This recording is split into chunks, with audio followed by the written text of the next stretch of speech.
नमस्कार दोस्तों, मैं डॉक्टर आर के Sinha, MD medicine, medical director Gayatri nursing home. आज बहुत दिनों के बाद फिर से एक सामाजिक जिम्मेदारी को निभाने के लिए आपके सामने उपस्थित हुआ हूँ। आज हमारे एक परम मित्र हैं, उनकी एक रिलेशन में लीवर डिजीज से मौत हो गई और वो मौत होना नहीं चाहिए था। उनकी कुछ गलतियाँ रही होगी, बराबर जिसके कारण हुआ। इससे मैं दुखी होकर के मैंने आज सोचा कि लीवर डिजीज के बारे में भी आप लोग को जागृत करूं। लीवर दोस्तों, लीवर का ही दूसरा नाम जिगर बोलते हैं लोग। लीवर का हिंदी में लोग जिगर बोलते हैं।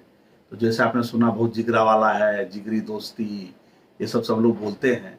इसके पीछे लीवर का ही काम है।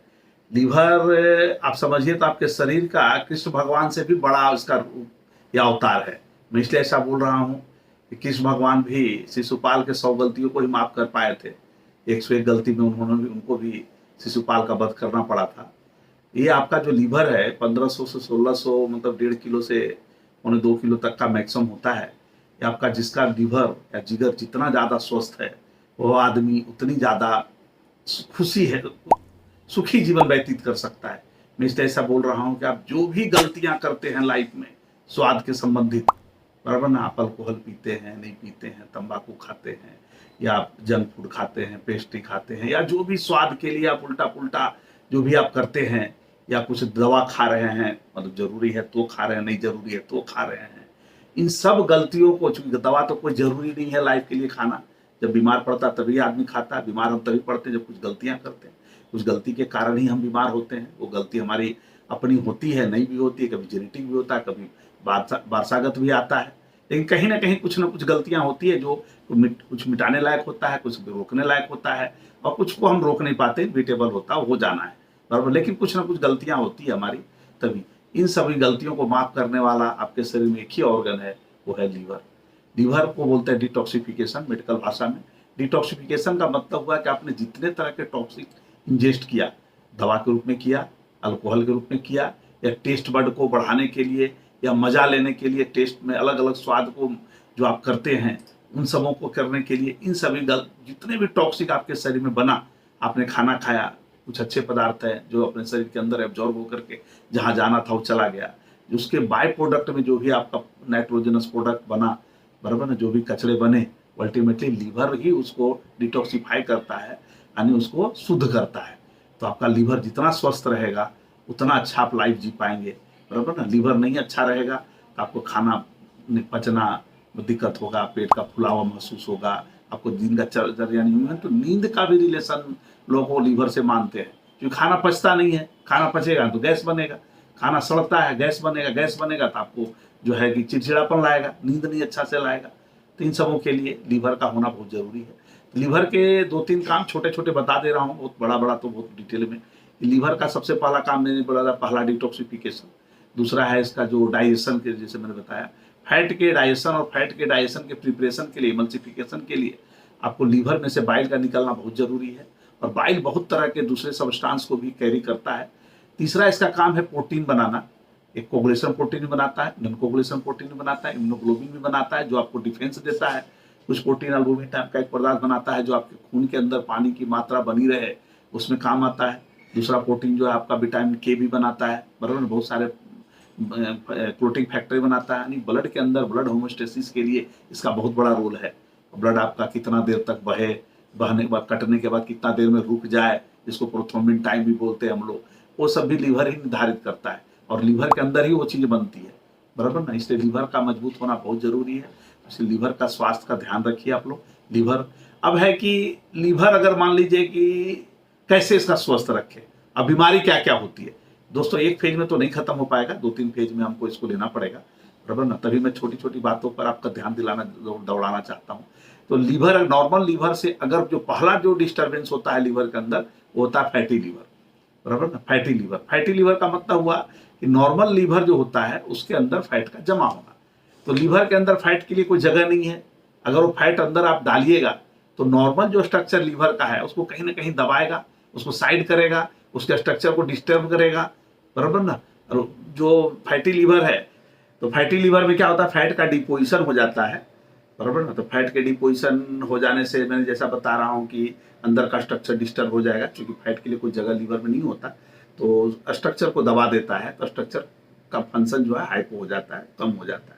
धीरे धीरे करके जैसे जैसे फैट बढ़ता जाएगा वैसे वैसे। तो फैटी लीवर को जानने के लिए और कोई तरीका नहीं हमारे पास है, हम लोग जनरली अल्ट्रासाउंड कराते हैं, और फैटी लीवर का कोई सिम्टम नहीं होता दोस्तों। जनरली हम किसी काम के लिए सोनोग्राफी कराए, उससे पता चला फैटी लीवर है। अभी मशीनें चूंकि बहुत अच्छी आ गई तो उसको क्वांटिफाई भी कर दिया है लोग, grade 1 fatty liver, grade 2 fatty liver, grade 3 fatty liver. तो क्वांटिफिकेशन करने से फायदा हो गया कि हम आपको जो बाद में सुझाव और सलाह देते हैं फैटी लीवर को कम करने के लिए, तो उत्तरांतर में हम लोग देख पाते हैं सोनोग्राफी से कि ग्रेडिंग का कम हुआ कि नहीं। मान लीजिए ग्रेड 1 से ग्रेड 3 था तो ग्रेड 2 हुआ कि नहीं, ग्रेड 2 से ग्रेड 1 हुआ कि नहीं। तो फैटी लीवर में सबसे पहला कि कोई लक्षण नहीं होता, ब्लड का रिपोर्ट कुछ भी गड़बड़ नहीं आता, सिंपल आपको सोनोग्राफी में पता चलेगा कि फैटी लीवर है। अगर फैटी लीवर है, ग्रेड 1 भी है, क्योंकि मैं इसलिए बता रहा हूं कि 80 के दशक में पहला बार एक टर्म आया था फैटी लीवर का, और न इसके आगे जो होता है इसी को दो भाग में बांटा गया है फैटी लीवर डिजीज को, बराबर ना, non alcoholic fatty liver disease and alcoholic fatty liver disease.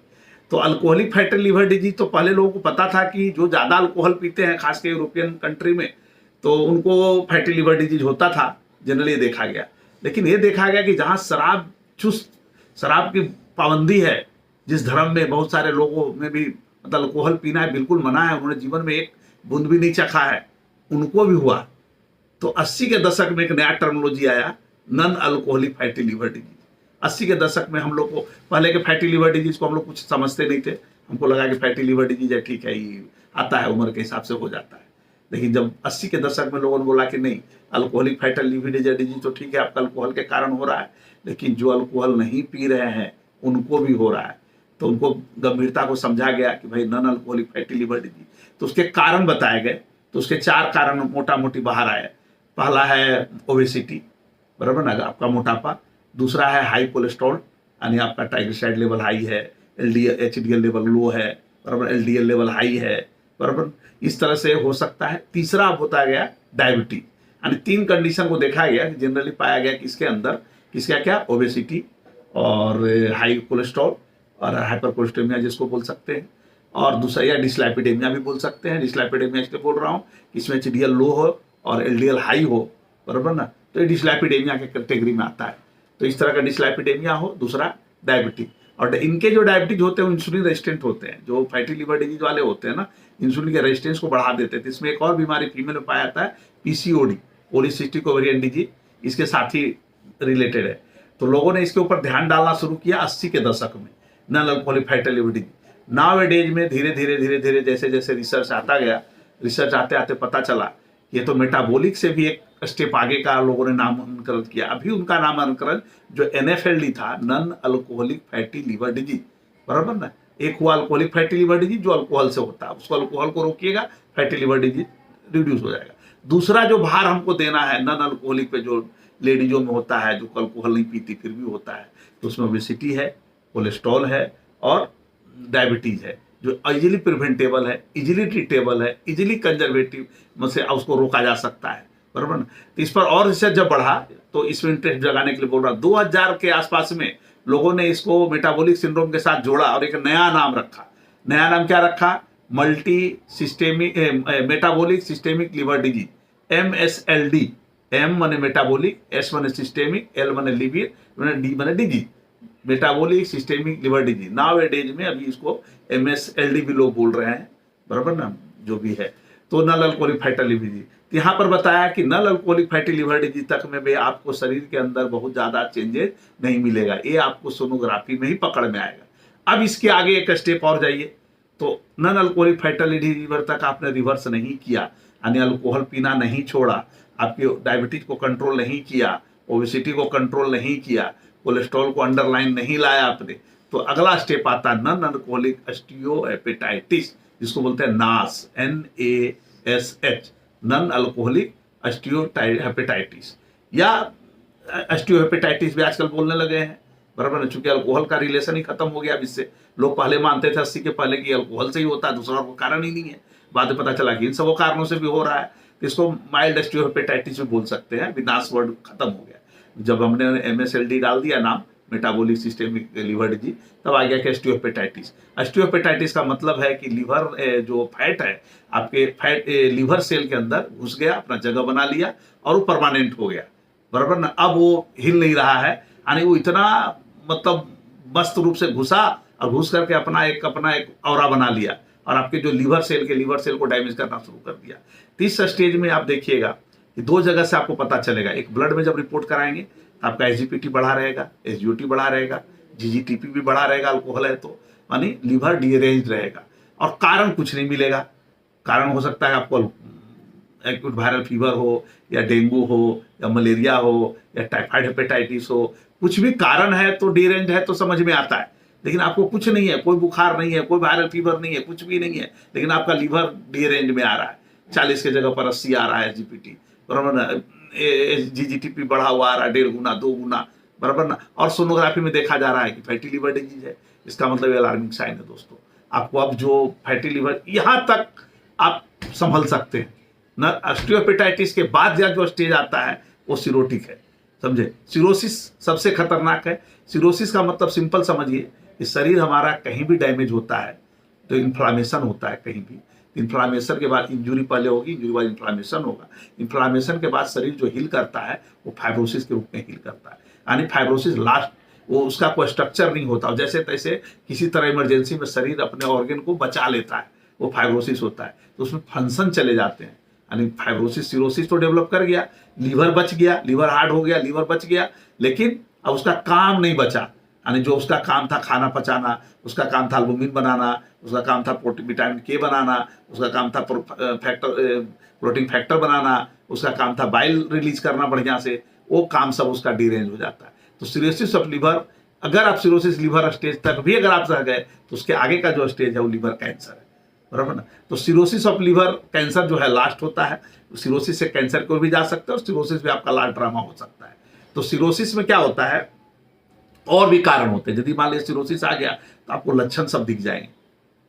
तो लक्षण दिख जाएंगे, क्या क्या दिखेंगे, क्योंकि मैंने जैसे बोला एल्बुमिन नहीं बनाएगा तो आपका ब्लड जो है, ब्लड पानी ब्लड में रहेगा नहीं, बाहर आएगा तो आपका पेट में पानी भरेगा, फेफड़े में पानी भरेंगे, पैर में पानी भरेगा, आंख में पानी भरेगा, पूरे शरीर में इडिमा डेवलप कर जाएगा। जैसा मैंने बोला कि क्लोटिंग फैक्टर आपका नहीं बना पाएगा, जहां तहां देखिएगा ब्रूज बन जाएगा। आपका जो है लीवर जो है, चूंकि हार्ड हो गया लीवर, इधर से लीवर बहुत हार्ड हो जाता है, एकदम सख्त हो जाता है। तो उसके अंदर जो एक पोर्टल वेन बोलते हैं, जो फिर इधर से पेट में से आता है और इधर स्प्लीन में से आता है और जा करके लीवर के अंदर घुसता है। तो स्प्लीन बढ़ जाता है तो स्प्लीनों में गैली हो जाती है, तो आदमी को थ्रोम्बोसाइटोपिनिया होने लगता है और बहुत सारे हेमरेज डिसऑर्डर होने लगते हैं। पोर्टल वेन डायलेट कर जाता है, तो इसोफेजियल वेराइसे, रेक्टल वेराइसे डेवलप करते हैं, पैखाने में से ब्लड आना, मुंह में से खून की उल्टियां होना, ये सब स्टेज आ जाता है। आपके शरीर में इचिंग का रहना, पेल हो जाना, शरीर का पीलापन होना, पेशाब पीला आना, ये सब आंख पीली दिखनी, ये सब लेस्ट एडवांस स्टेज में, ये सब सिरोसिस आते आते तक आपको सब समझ में आ जाएगा। एनर्जी लो रहना, नींद नहीं आना, फिर उसके कारण हृदय के भी असर होता है। चूंकि ब्लड बोला ना, ब्लड होमोस्टेसिस का बहुत बड़ा रोल है। चूंकि होमोस्टेसिस गड़बड़ाएगा तो आपका प्रोकोगुलेंट हो सकता है एक्टिवेट हो जाए और आपका ब्लड क्लॉट बनने, ज्यादा क्लॉट बनाने लगे, तो हो सकता है ब्रेन के अंदर फंसे, आपको लकवा लग जाए, हृदय के अंदर फंसे कोरोनरी आर्टरी डिजीज हो जाए, आंख के अंदर चला गया रेटिनल आर्टरी एम्बोलिज्म हो गया, किडनी में जाके फंसा, किडनी इन्फार्क्ट करा दिया, तो कुछ भी करा सकता है। अगर लीवर डिस्टर्ब है तो प्रोकोगुलेंट, जो आपका ब्लड होमोस्टेसिस है, ब्लड का जो कोगुलेशन, प्रोकोगुलेशन एंटीकोगुलेशन के बीच का जो बैलेंस है वो डिस्टर्ब हो गया, तो हो सकता है प्रोकोगुलेंट की ओर आपका ब्लड शरीर बिहेव करने लगे, ब्लड बिहेव करने लगे और छोटे छोटे क्लॉट बनना शुरू हो जाए बहते हुए खून की नलियों में। और वो जहाँ जहाँ के पतले पतले नलियों में, सिंगल आर्टरी में बहुत से आर्टरी होती है, इंड आर्टरी होती है, उसके आगे नली नहीं होती, सिंगल गई जाके खत्म हो गया, वहां जाके फंस गया, अब वो जाके आगे जा नहीं सकता तो फंस गया। अब जहां से फंसा उसके आगे ब्लड सप्लाई को रोक दिया, वहां इन्फेक्ट हो गया, तो वह शरीर काम ही नहीं करेगा। तो ऐसी चीजें होने लगती है दोस्तों।